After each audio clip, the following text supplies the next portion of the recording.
Et salut, j'espère que vous allez bien. Pour la recette du jour, on va se la jouer originale car je pense que beaucoup le savent déjà, mais je suis pas très dessert. Alors oui, les manger, mais les faire, c'est une autre histoire. Aujourd'hui, on se lance sur un dessert de cuisinier. Il est ultra simple, super gourmand, on n'a pas besoin de beaucoup de matériel ou d'ingrédients. Bref, c'est le dessert parfait. On part sur une tarte aux pommes.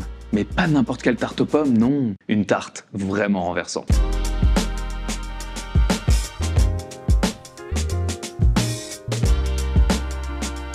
Alors oui, je pense que c'est la tarte la plus connue de l'univers, la fameuse tarte tatin. Tout le monde connaît ces magnifiques petites pommes caramélisées surmontées d'une pâte ultra gourmande. Je pense d'ailleurs que ce qui a fait sa renommée est son mode de cuisson inversé. Car oui, si vous l'ignoriez encore, la tarte tatin est cuite à l'envers pour être redressée bien chaude juste après la cuisson. Cela permet d'obtenir des pommes ultra confites mais qui restent en place et une pâte qui se tient bien et qui garde sa structure. Même si c'est une recette super simple, il y a quelques pièges à éviter pour avoir un beau visuel bien rangé et une couleur méga appétissante. Franchement, vous allez voir, ça va bien se passer. Mais assez papoté, sortez votre couteau, vos pommes et vos petites mains, ça part sur une tatin.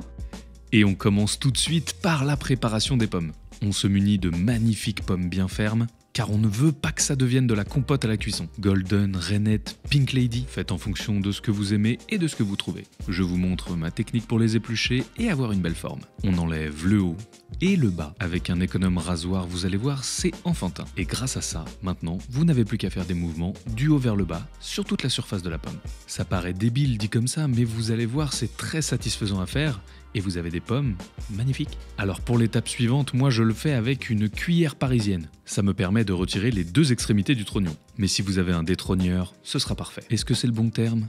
Absolument pas, putain.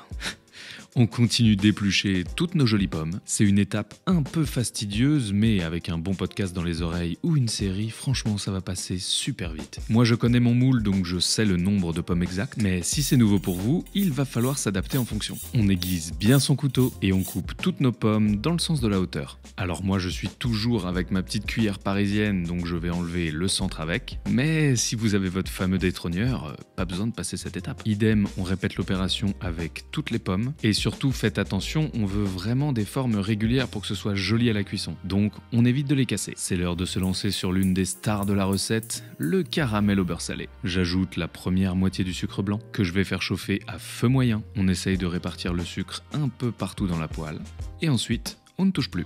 Il suffit juste d'un tout petit peu de patience. Et quand le sucre est bien fondu et commence même à colorer un petit peu, on peut ajouter tout le reste d'un coup. Moi j'aime bien le faire en 2 fois, mais si vous êtes à l'aise, vous pouvez le faire avec tout le sucre d'un coup. Quand le caramel commence à être brun, on peut mélanger un petit coup si besoin, car attention, il ne faut pas que ça brûle. S'il a un goût amer, c'est vraiment pas cool. On peut ensuite baisser le feu au minimum et ajouter le beurre. Il va venir fondre et se mélanger au caramel. Vous allez voir, l'odeur est complètement incroyable. Surtout, ne vous arrêtez pas de mélanger. Le beurre va venir fondre et trancher un peu le caramel, ne vous en faites pas, ça va devenir homogène. Quand le beurre est bien incorporé, on peut sortir la poêle du feu. Et regardez-moi cette texture, c'est ultra nappant, on arrive à voir le fond de la casserole. Il ne reste plus qu'à verser en cascade dans notre moule à manquer. Oh là là, qu'est-ce que c'est beau! Et surtout, n'en oubliez pas une goutte, on s'aide d'une maryse ou d'une cuillère. On répartit vite le caramel quand il est encore chaud dans le fond du moule. Oui, bien partout. Alors c'est facultatif, mais moi j'adore rajouter un joli filet d'huile d'olive. Et ça par contre, c'est pas facultatif, de la fleur de sel. C'est parti pour l'étape cruciale, le montage des pommes. Je ne peux que vous conseiller d'investir dans un joli moule à manquer. Le fait qu'il soit bien droit va nous permettre de mettre les pommes à la verticale et du coup d'avoir un rendu incroyable. Et alors, attention, il faut super bien serrer les pommes. N'hésitez pas à forcer car à la cuisson elles vont se ramollir et se détendre un peu. On peut même faire quelques petites découpes pour remplir les petits trous. J'aime bien rajouter un soupçon de sucre sur les pommes. Ça fait toujours plaisir et ça va leur faire une très jolie coloration. On répartit bien le sucre et, comme je vous le disais, les pommes sont bien fixées. Et ben voilà, c'est parti pour 40-45 minutes à 180 degrés. Pendant ce temps-là, on va se faire notre pâte à tarte maison. Première étape, mélanger le beurre avec la farine. Je pense bien que nos amis les pâtissiers appellent cette étape le sablage. Et pourquoi me direz-vous ? Eh bien le but c'est d'avoir un peu le rendu des grains de sable. Alors en termes d'épaisseur, pas de goût. Et donc la technique c'est de frotter tout ce petit monde entre nos mains pour avoir ce beau rendu. Ça prend quelques minutes, il faut pas non plus pétrir pendant trop longtemps, sinon le beurre va chauffer, et ça c'est pas cool. On ajoute ensuite l'eau avec le sel, et on va incorporer tout ça avec les mains très délicatement. Encore une fois, il ne faut pas pétrir ça comme une pâte à pain, car sinon ça va être beaucoup trop élastique. Quand la farine a tout bien absorbé, on peut passer la boule sur le plan de travail.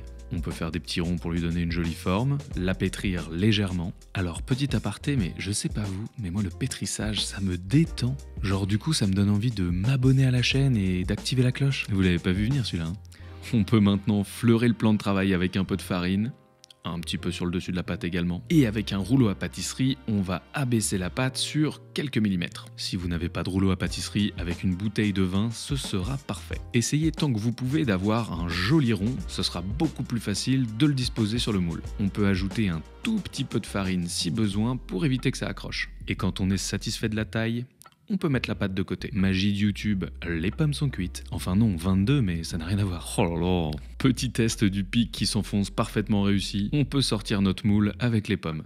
J'appuie légèrement pour être sûr d'avoir une belle surface plane au-dessus des pommes. Et ensuite, je viens déposer le cercle de pâte par-dessus notre moule. Petit geste technique, mais vous allez voir, ça va bien se passer. On replie les bords qui dépassent vers l'intérieur. Pour avoir une jolie tenue quand on va le démouler, je vous conseille d'enfoncer la pâte à l'intérieur des pommes. Avec une spatule, un couteau ou ce que vous voulez, ce sera parfait. On fait une petite cheminée au centre pour laisser la vapeur des pommes s'en aller tranquillement. Et c'est reparti au four pour 15-20 minutes jusqu'à ce que la pâte soit bien cuite. Évidemment, ça dépend de votre four, de l'épaisseur de la pâte, de votre moule, de vos pommes, de plein de choses. Mais regardez-moi ça! Moi, j'adore cette cuisson-là, mais vous pouvez la laisser un peu plus si vous voulez. Alors là, étape cruciale, on retourne la tarte. Pas trop tôt ni trop tard. Genre 2-3 minutes après la sortie du four, c'est idéal. Et là, attention. Oh waouh! Non mais regardez-moi ces pommes! Elles sont ultra caramélisées avec une magnifique tenue. Et elles forment une rosace parfaite. Franchement, c'est magnifique.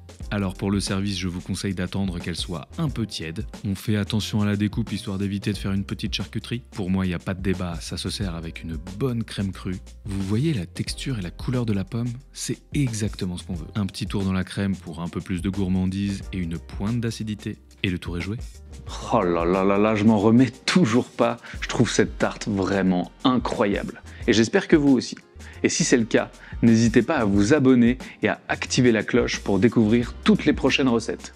Et deuxième petit service, éclatez-moi le bouton j'aime et partagez la vidéo autour de vous sur Facebook, Insta, WhatsApp, par mail, PowerPoint, bref, faites-vous plaisir.